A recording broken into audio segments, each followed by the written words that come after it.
Libreng medical services, livelihood ug kalingawan ang gitanyag si GMA Regional TV alang sa mga taga-barangay Hagubiao dinha sa Dakbayan sa Mandaue. Atong kumustahon ng kahimtang diha ning mga orasa, pinaagi niining live report ni Nico Sereno. Hi Nico!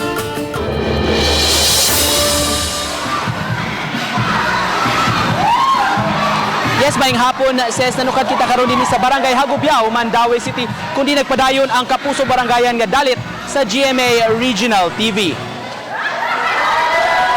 Mga alas 3 karong hapon gisugdan ang Kapuso Barangayan dinhi sa Barangay Hagubiao, Mandaue City dinhi sa Eversley Gym. Nakadaya mga serbisyo ang dalit nato alang sa mga residente dinhi sama niining libre nga pagpamasahe o libre nga haircut inabagan sa atong mga partners sa Philippine Navy sa Naval Forces Central. Doon na sa libre nga tea making demo, ingon man libre nga blood pressure monitor check-up alang sa mga kaigsuonan nato dinhi sa Barangay Hagubiao. Kaabag nato ang Cebu Food Revolution o JCI Metro Cebu Uptown nga midalit sa nakadaya mga serbisyo o kalingawan alang sa mga residente. Doon na sa programa nga nagpadayon karon hosted sa ato mga kapuso DJs sa 99.5 RT sila si Papa Marco o Papa Rocky nga midalit sa og sayong pinaskuhan alang sa mga residente dinhi sa Hagubiao. Samtang nagpadayon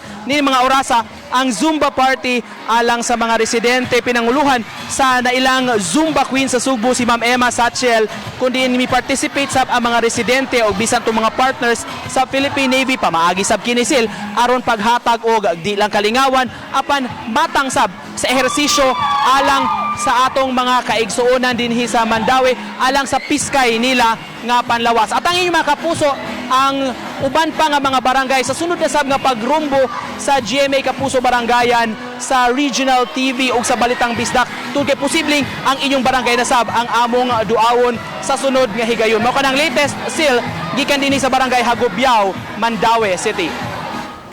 Daghang salamat, Nico Sereno.